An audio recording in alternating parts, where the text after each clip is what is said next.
Today's daf, after wishing you Shavua Tov, is Pei Tes. We'll start here on the mission on Pei Ches Amid Beis. And the subject of this Mishnah in today's daf is what's called Yatzol Le'akol, which means that there's some sort of a rumor going around. And the rumor could be in one of two directions. It could be that this Pnuya was married, or it could be that this Eishes Ish was divorced. And the Mishnah says the following: Yatza Shma Be'ir Mikudeshes. The rumor is traveling quickly through the city to the effect that this woman. Now, here we have two girsot. So according to one girsa, it's mikudeshes. Mikudeshes means that she's already been niskadja. So today, she was married off to so-and-so. Or, according to another girsa, today she's going to be married to so-and-so. Harezu mikudeshes, which means that chayshina l'kol, we actually take into consideration in a very serious way this echo, this rumor, and therefore she's not allowed to get married to anyone until she receives a get from that ploni about whom the rumor circulates that she was married, or migureshes. For example, a married woman, and there's a rumor going around that her husband divorced her. Harezu Megureshes. Now, here we have to be very careful. What does it mean, Harezu Megureshes? It doesn't mean she's allowed to marry anyone. The Torah says, Al Pishnayim Eidim Yakum Dovrein Dov Sheber Pox Mishnayim. We need two Eidim minimum witnesses to testify that they saw the divorce. But what it means is that if she's married to a Kohen, then we're going to be Choshesh L'Kol, and L'Chumra, we're going to say that her husband has to divorce her. And she cannot resume her relationship with her husband because she's a grusha l'kohen. And the Mishnah continues. There's one very fundamental restriction to the law of chayshina l'kol, and that's bilvad shelo yesham amasla.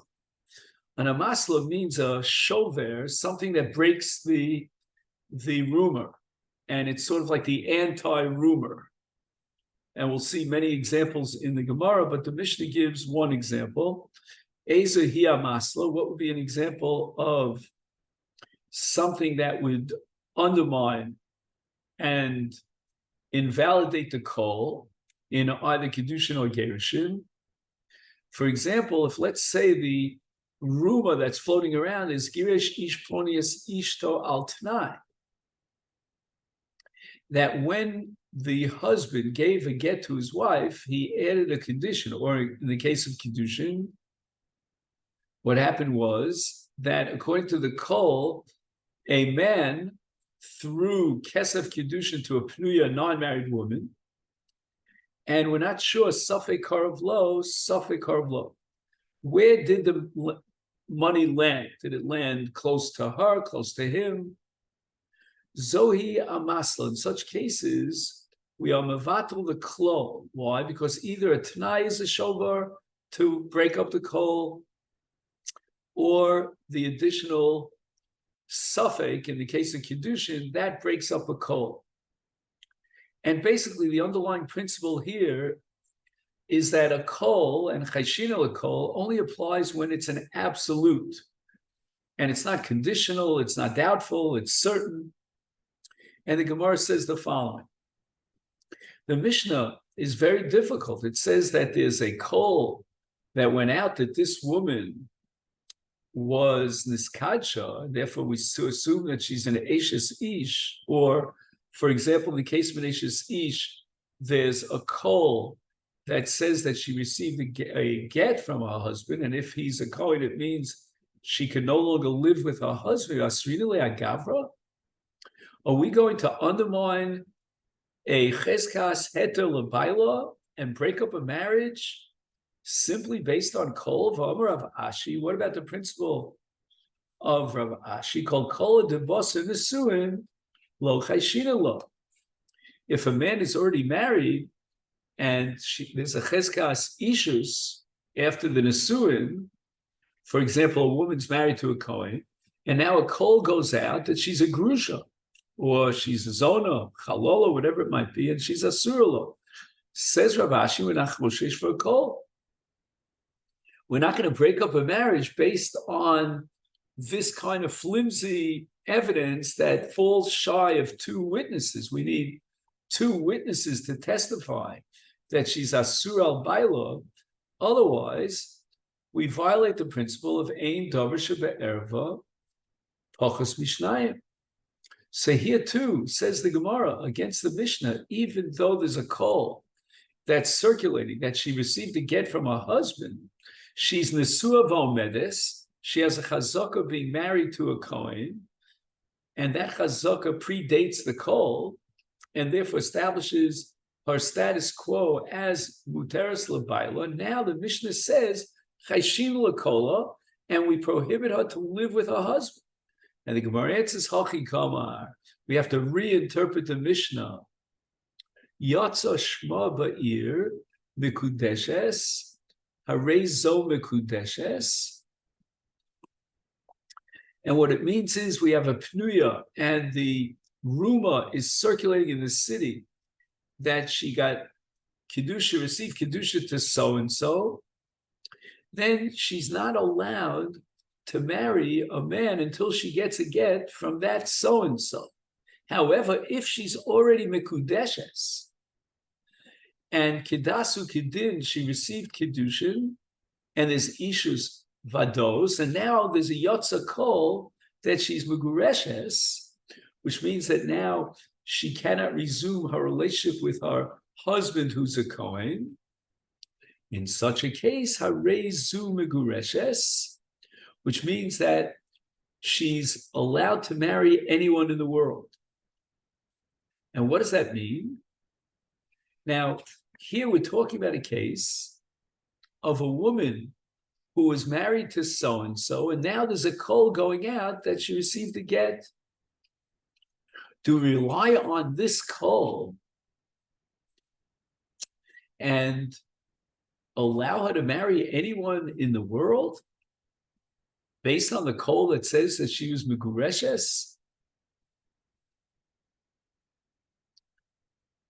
So the answer is, my timer, says the Gemara, kolo v'shovro imo. The reason why she is allowed to marry anyone in the world is because we don't believe the kol. We don't rely on the kol. The kol comes built in with its shovar that undermines and invalidates the kol. Why?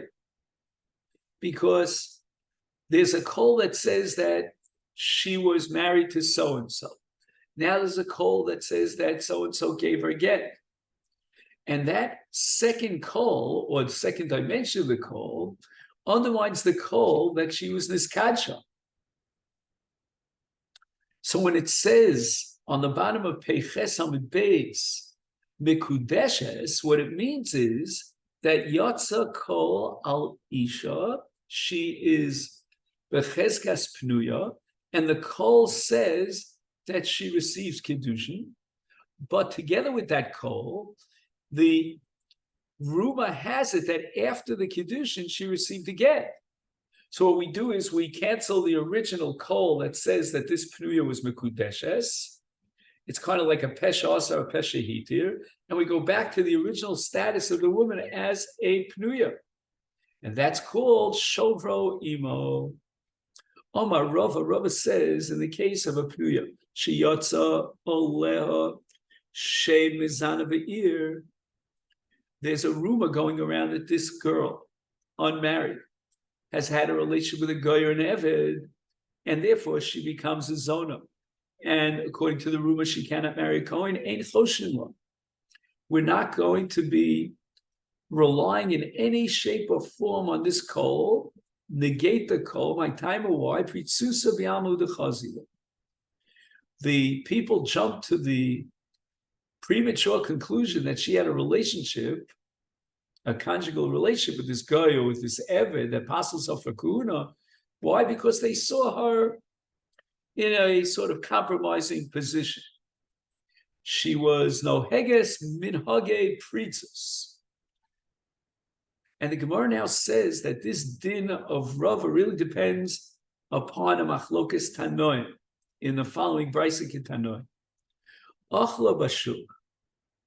The brisa now is going to enumerate all sorts of deviant behavior patterns that lead us to suspect that she is not living a pure kind of life. Achla b'shuk, girgura b'shuk. Either she eats publicly, which apparently back in the day was unacceptable, or she goes b'netias garon, she walks through the shuk, in an upright position. Is bekulan Rabbi Meir Omer Teitze. If she's married to a Kohen, Rabbi Meir argues that we have to break up the marriage because we're choshish liznus, that as a married woman, married to a Kohen in this case, she had an immoral relationship. And through that znus, she becomes a sural baila. Rabbi Kiva says, wait a minute. We cannot prohibit her to a husband who's a Kohen unless mishi yisu v'yitnu ba muzaros balvan. There's got to be a very strong and reliable rumor. And who is setting up this rumor? There were women who, to the light of the moon, used to weave garments. And they would speak all sorts of things and pass on all sorts of juicy gossip, like patent, all that kind of stuff. And the women are saying that this girl who's married to a Kohen is a zona. Amalo Rabbi Yochanan ben Nuri turns to Rabbi Kiva, he says, in Cain, lo inachta bas li Avraham avinu she'yosheves tachas bailo. Any woman who's married to a Kohen, there's always going to be a possibility of a kol that says that she was mizana. And, the chattering women will slander a woman just with the simplest kind of hint. They'll see something that's a little bit deviant and they'll unjustifiably blow it out of context, out of proportion, and accuse this woman and send a rumor floating through the air that she's a zona. The Torah says that as far as Gerushin is concerned, in Parshas Kitetze, there was a davar, and then he divorces her. What is the meaning of the word davar? Ulahalon hu omer, right there in Sefer Dvarim, a little bit earlier, in Parshas Kedoshim, in the same parsha, it says, Al pi shnayim edim al pi shlosh dvarim yakum davar. And as far as Edis is concerned, again, the Torah employs the word davar, which gives me exereshava davar. Mala hala. Davar barur. When is it considered an ereva? That we established that she had an ereva relationship. That's only when you have Edin. That's called a davar barur. Afkan here too, if you want to say that that we want to bust up the marriage, is a davar barur. We need two Eidim. Tana Rabbana, we learned in a brisa, in the following enumerated list, we're not choshesh v'kol. Number one, bu'ula. If a besula, there's a rumor about her that she had a relationship. Ein choshen shlo, we cannot aser her to a kohen gadol about whom the Torah says isha b'psuleo yikach. Now we're going to assume that maybe she had some sort of minhag pritzos, but she didn't have beer. Number two, the rumor has it that this pnuya is in a sewer. She got married to so-and-so. Ein choshishin lo. We're not going to assume that she got married, and we're going to allow her to marry anyone she wants. Number 3, arusa. Let's say there's a call about a woman who has a cheskes pnuya that she received kiddushin, and she's an arusa ein choshishin lo. And here the Mefarshim ask the following question: why did the Brisa have to mention arusa when it mentioned this surah?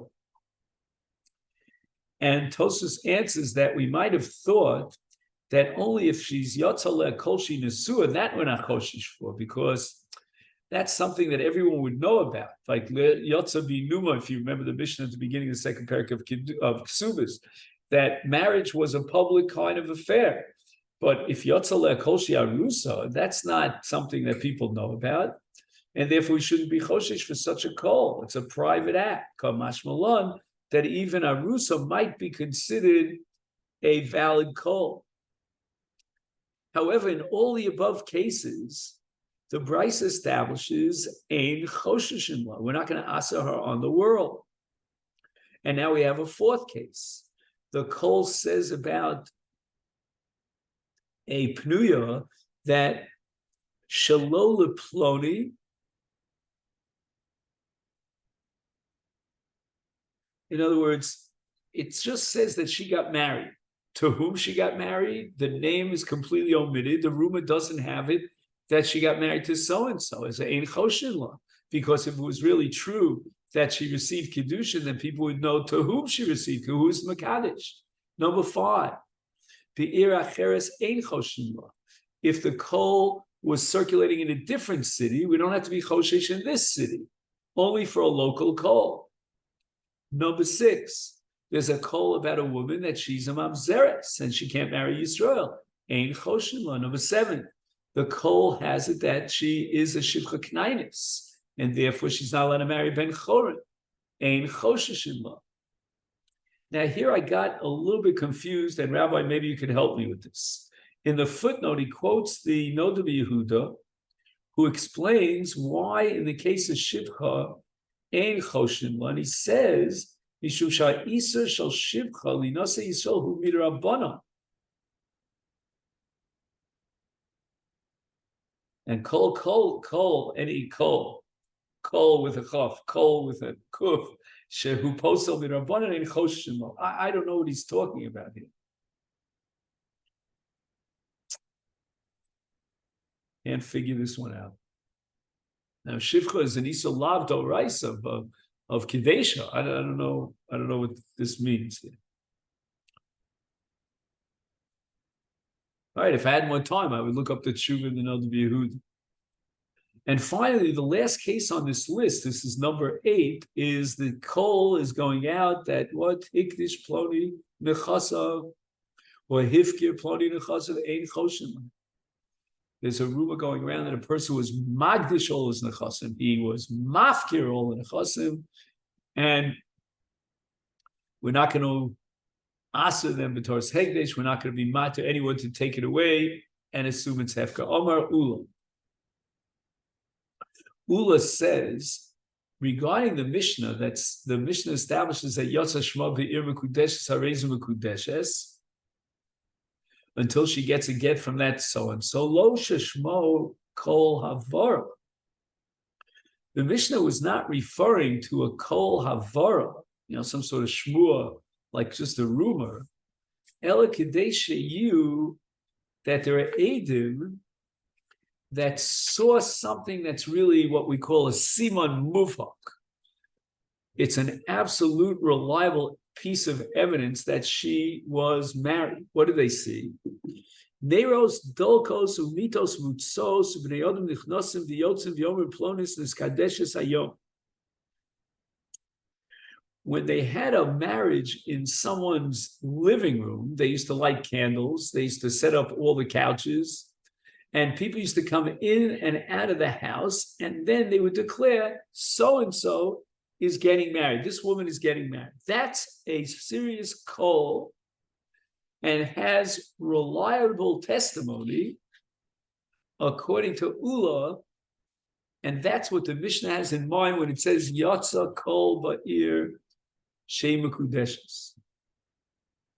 The Gemara asks the following question. and we already hinted at this question at the beginning of the Shir today, Miskadeshes? Are you telling me that the Eidim are testifying that this woman will be married? Dilma loy kacha. How do we know that in fact they went through with the plan and she was Mikudeshes? And therefore the Gemara says we have to change the nusach here slightly, but it's a very important change in the words of Ula Emo. We should say Plonis Niskacha Yom B'loshen Avar, that she received Kedushin. The Chen Tani Levi had a brisa to support this position.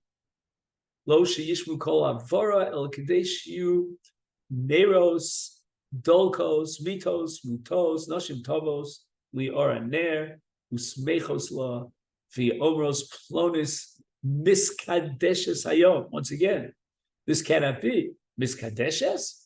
Dimalo kachamar papa. Ema, we have to change the language of the Bryce of Levi, and it should say plonis miskadshayim.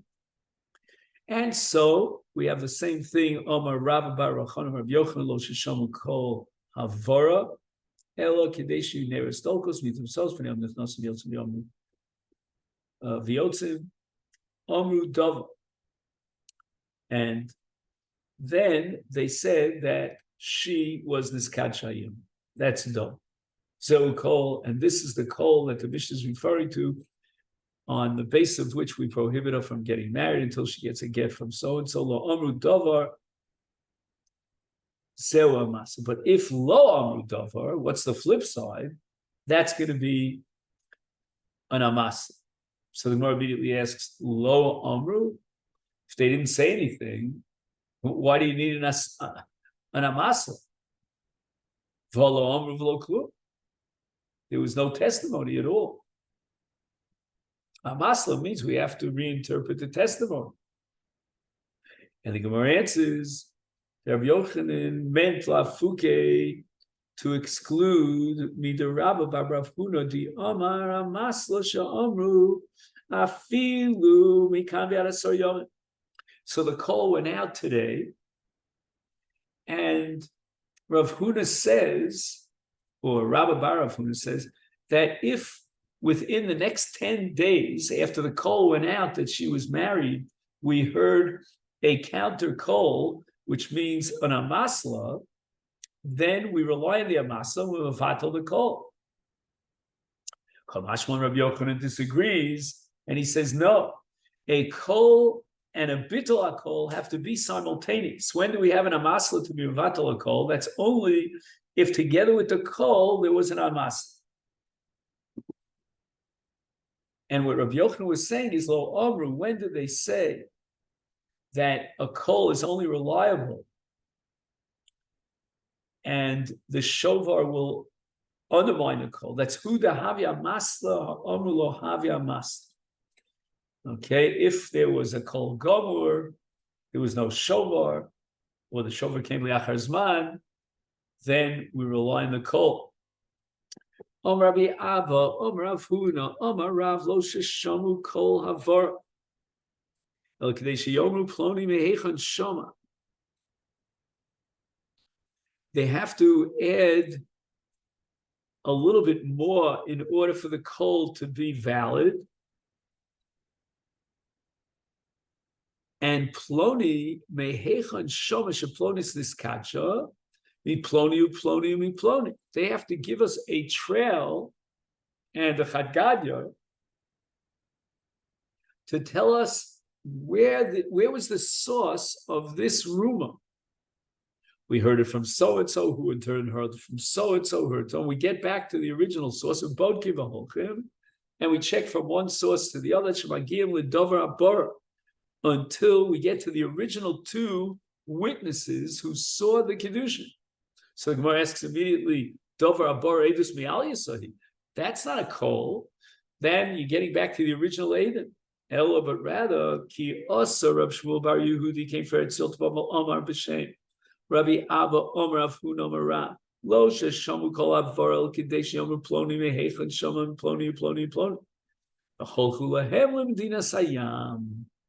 So they trace it back to the original source of the two first Edom who saw the Kiddushin, and those Eidim are not available for questioning because they went out to Medina Sayyam. So they cannot testify in our presence on the Kiddushin. And Rav is telling us that we're Choshish L'Kol, because if it's a Chol, that we can trace back Eid Mipi Eid back to the original Eidim. Even though we don't have Eidis Gemura, there are no two Eidim testifying. Nevertheless, we're Choshish L'Kol. Amalei Abayla Rav Yosef, Mevatlinan Kola Olo Mevatlinan. Let's say, according to Rav, that there was a Kol, that so-and-so says he heard from so-and-so, and back to the original two Eidim that went to Medina Sayyam. Now those two Eidim come back from Medina Sayyam, and they deny the whole story. La'adam lo hayid var molam. Should be mevatel l'kol. Should Bezdin now say that we are declaring that that rumor is null and void, and now we can allow her to marry to anyone she wants, or no, lo mevatlin kol. Since the kol was valid in its time, and based on that kol, we Bezdin possibly she's not allowed to get married, then we can't undermine that psak Bezdin. Amalei, so Rav Yosef responds me to Omer Rav Chizda. Rav Chizda was the one who stated that Bezdin is not choshesh for a kol ashishmu mipiak sherim, unless they hear it from two Eidim ksherim, shmami no mevatlin and kola. So therefore, when we have the original two Eidim and they deny the whole story, then we should be mevatel the kol. Amalei, Abai says Rav Yosef Adarava. On the contrary, what about Rav Sheshes? Mida Omer Rav Sheshes. Rav Sheshes argued and dissented against Rav Chizda. And afilu mipi noshim havi kol, even a kol that's based on a rumor that was circulated by women who are obviously disqualified for Eidos. Nevertheless, that's a kol. Ishmamino, we see from Rav Sheshes that lo mevatlin and kola, he was so machmir to be choshesh to a kol, even from psulim, that we're not going to be mevatel a kol. Amalei, Rav Yosef says, Asrav basa ninu. This issue about whether we're mevatel a kol, when the original two Eidim come and deny the story, it depends upon minag mekompus. And Bisura mevatlim kol, ben arda lo mevatlim kol. The minig in Ksura was that Bez will be mevatel a kol if the Eidim come back and they deny the story. In Arda, they would not be mevatel a kol. Once Bezdin already asked it based on a kol, and the kol was reliable b'shaito, we're not going to undermine the kol. The Gemara now tells us a story about an amasla. There was an unmarried woman. Did nafak ala kol? There was a kol that went out to Ikad Shalabar Beira, that she got married to a yeshiva bachar. Asye Rav Chama liavua. Rav Chama subpoenaed her father to come in front of him. Amar le, and he asks the father of this girl, Emily, hey, have you tell me the story? Amar le. So the father of this girl tells Rav Chama the following story: Al tnai kiddush adaite delo azul beichozoi. A man was makadosh my daughter on the condition that he won't go to beichazoi. In other words, the makadosh made a t'nai on himself that he himself, the makadosh, will not show up in beichazoi. V'ozah. And he was mevatel the t'nai. He went to beichazoi. So the Kiddushin is bottom. Amalei. So Rav Chama said to the father of this girl, Keva de be'inu davi kol lo havi amasla, lav kol kaminach de mechazka amasla. And reflecting the shita that we had of Rav Yochanan, that if at the time that the kol went out, that she was mekudeshes, there was no amasla that the kedusha were t'nai, then a subsequent amasla is not a valid amasla. And there's no koach in your hands, so to speak, or in our hands, of amasla to be mevatel the kol, but rather we're being choshish to the kol. And she's not allowed to get married to anyone without a get.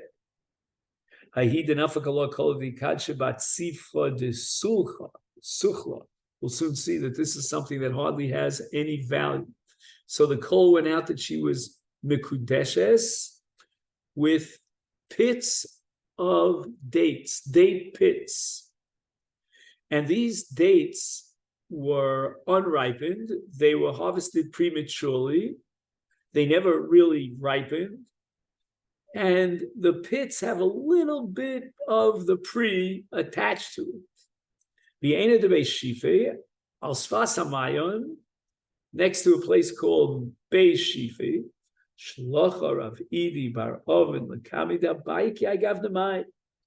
Are we choshesh for this call? And therefore she received Kiddushin. She cannot marry anyone. In this case, certainly we could be mavatal the call, and we could be mater her to marry anyone. No one's going to say that she's an Ashes Ish. Why? To Meimar Omar, everyone will understand that Ainibu Rabbana B'Kiddusheha, the Rabbana checked out these date pits, and Velohavi Bu Shalapruta, they realized that there was no Shalapruta, and therefore the Kiddusha was not valid.